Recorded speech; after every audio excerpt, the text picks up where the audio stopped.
अस्सलाम वालेकुम एवरीवन। आज हम गॉस जॉर्डन एलिमिनेशन मेथड या गॉस जॉर्डन मेथड, इससे हम system of 3 linear equation solve करेंगे। तो जैसे हमने गॉस एलिमिनेशन मेथड में किया था, इस तरह इसकी भी हम ऑगमेंटेड मैट्रिक्स बनाएंगे। सबसे पहले सॉल्यूशन स्टार्ट करते हैं। फिर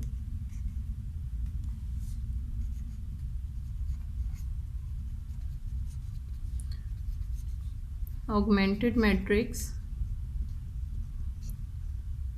इज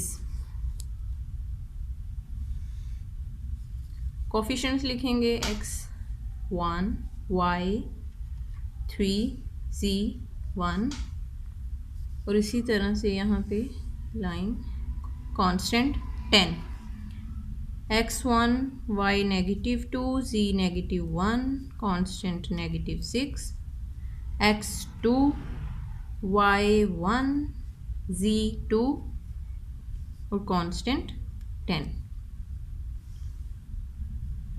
अब गॉस जॉर्डन एलिमिनेशन मेथड जो है, इसमें हमने ये वाली जो मैट्रिक्स है ना, इसे हमने रिड्यूस्ड एचिलॉन फॉर्म, रो रिड्यूस्ड एचिलॉन फॉर्म में कन्वर्ट करना है।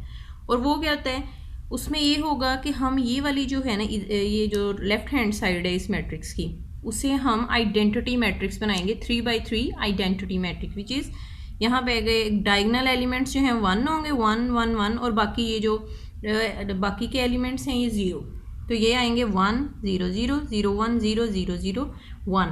जब हमारी मैट्रिक्स की ये वाली जो मैंने भी बताया वो फॉर्म बन जाएगी, तब हम फिर उसके बाद हम वैल्यूज़ ले लेंगे x y z की। तो फिर हम स्टार्ट करते हैं। हमें ये यहाँ 1, सबसे पहली रो का जो पहला एलिमेंट है, लीडिंग एलिमेंट जो है, उसको हमें 1 चाहिए। इस केस में ऑलरेडी 1 है, तो हमें इसमें कुछ करना नहीं पड़ेगा। अगर कोई और एलिमेंट हो तो उसे हम 1 करेंगे। अब 1 है, इसके नीचे वाली जो 2 रोज है ना, ये 1 के नीचे 0 बनाने हैं सबसे पहला काम हमारा।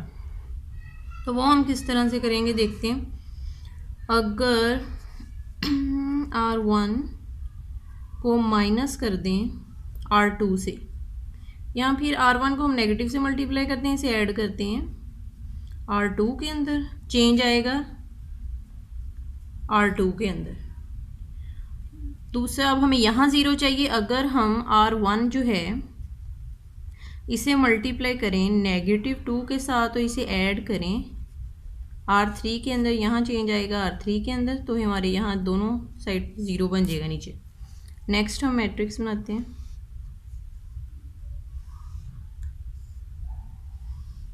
क्योंकि दूसरी और तीसरी रो में चेंज आना है ना, तो R1 हम वैसे ही लिख लेते हैं 1 3 1 10। अब काम शुरू होना है। R1 को मल्टीप्लाई करो -1 से, और फिर इसे ऐड कर दो R2 में। -1 + 1 is equals to 0। -3 plus -2 is equals to -5। -1 plus -1 is equals to -2। -10 plus -6 is equals to -16। अब ये वाला जो है हमारा काम, ये हमारा हो गया ख़त्म। ठीक हो गया। अब हम इस पे आते हैं, सेकंड वाला।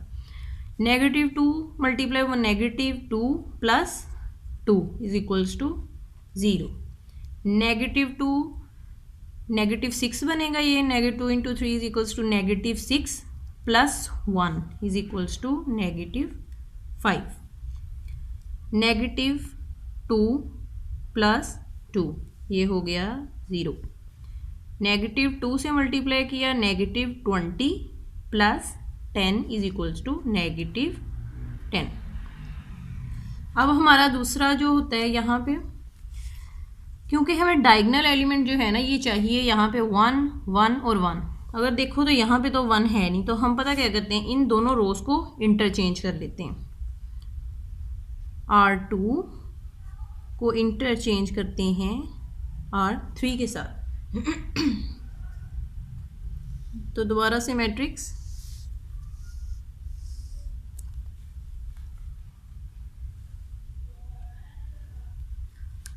1, ये लिख लेते हैं 1 3 1, क्योंकि रो 1 में तो कोई चेंज आ रहा नहीं। अब R2 की जगह लिखना है हमने R3 को 0 -5 0 -10 और R3 की जगह लिखना है R2 को 0 -5 -2 -16। अब इस जगह पे हमें चाहिए 1, तो हम इस रो को कर देते हैं मल्टीप्लाई से कर देते हैं -1/5 के साथ R2 क्योंकि यहाँ हमें 1 चाहिए। बाकी ठहरो ज़रा, इसे हम दूसरे तरीके से भी कर सकते हैं। अगर हम यहाँ पे 1 बना लें तो बाद में हमारे लिए आसानी हो जाएगी। एक्चुअली हमें यहीं पे ये काम कर लेना चाहिए था, लेकिन चलो कोई नहीं, करते हैं। अगर हम R2 को मल्टीप्लाई करें -1/5 से,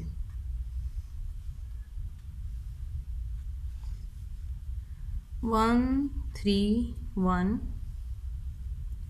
10, इसे -1/5 से किया 0, ये आ गया 1, ये 0। अब ये -1 है, इसे -1/5 से नेगेटिव हो गया पॉजिटिव, 5 2s are 10। अब ये वाला जो ये वैसे आएगी 0 -5 -2 -16। अब हमें ये जो दो जगह हैं यहाँ पे हमें चाहिए 0। अब हम R2 जो है 5 से मल्टीप्लाई करके अगर हम इसे ऐड करते हैं R3 के अंदर,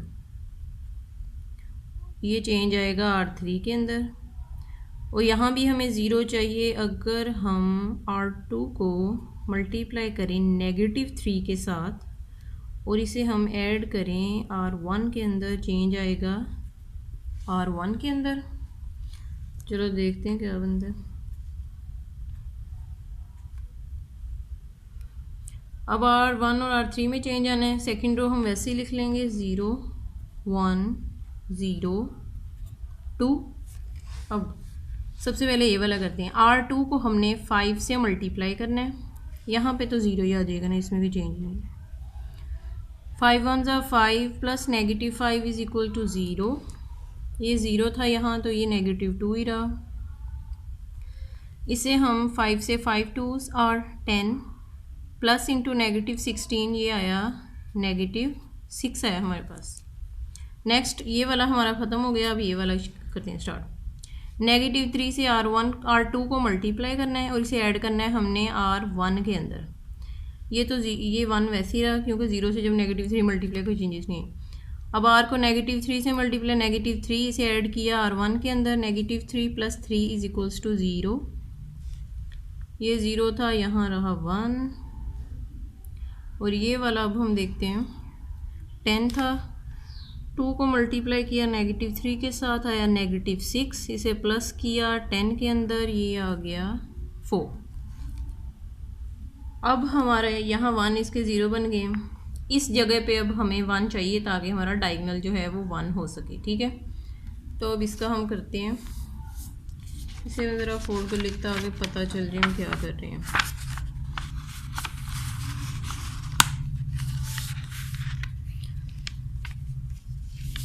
अब हमें इस जगह पे 1 चाहिए ना R3 में -2 की जगह, तो हम R3 को मल्टीप्लाई कर लेते हैं -1/2 के साथ।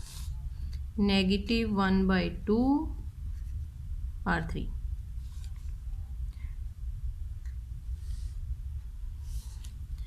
R3 में चेंज आना है क्योंकि, तो R1 और R2 जो है वो हम वैसे लिख लेते हैं 1 0 1 4 0 1 0 2। R3 को -1/2 से 0 0 ये वैसे ही आ गया। -2 को मल्टीप्लाई किया -1/2 के साथ 1 आ गया। -6 को मल्टीप्लाई किया -1 नेगेटिव पॉजिटिव है, 2 3 ज़ा 6। तो हमारे पास आ गई है ये वाली मेथड। अब हमें क्या चाहिए, 1 के ऊपर हमें 0 बनाना है इस जगह पे। तो ये कैसे, अगर हम R3 को नेगेटिव से मल्टीप्लाई करके हम इसे ऐड कर दें R1 के अंदर, चेंज आएगा R1 के अंदर, ठीक है। तो फिर हमारा यहाँ पे 0 बन जाएगा। चलो खैर करो। R2 3 में कोई चेंजेस नहीं आएगा। सबसे पहले हम वो लिख लेते हैं 0 1 0 2 0 0 1 3 और यहाँ पे आएगा 1 0। नेगेटिव से मल्टीप्लाई किया इसे, -1 + 1 = 3 नहीं 0। तो अब हम -3 + 4 = 1। ठीक हो गया। तो हमारे पास अब वैल्यूज़ आ गई हैं 1 2 3। अब हम इसे, क्योंकि ये हमें पता है ये x के कोफिशिएंट हैं, ये वाले जो हैं हमारे y के कोफिशिएंट हैं, ये z के, और ये हैं कॉन्स्टेंट्स। x + 0y + 0z = 1 तो आ गया x = 1।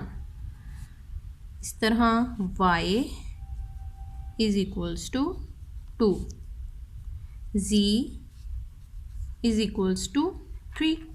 तो हमारा जो सॉल्यूशन है वो है 1 2 3। ये हमारा क्वेश्चन हो गया है ख़त्म। अब हमने वैसे अपने तौर पे अगर चेक करना हो कि हमारा आंसर ठीक है नहीं, जैसे हम पहले कहते हैं कोई इक्वेशन लो, ये वाली ले लेते हैं हम, x + 3y + z = 10। x की जगह 1 + 3 × 2 + 3 = 10। तो आंसर 3 2 6 + 3 = 10। 10 = 10। तो हमारा क्वेश्चन ठीक है। तो ये हमारा गॉस जॉर्डन एलिमिनेशन मेथड था। इसमें हम वैसे दोबारा से ताकि इस फॉर्म में हमने कन्वर्ट करना होता है आइडेंटिटी मैट्रिक्स में। ठीक है। अगर आपने मेरा चैनल सब्सक्राइब नहीं किया तो उसे कर लें और बेल नोटिफिकेशन को भी क्लिक कर लें ताकि जब भी मैं कोई न्यू वीडियो अपलोड करूं आपको पता चल जाए। Thank you.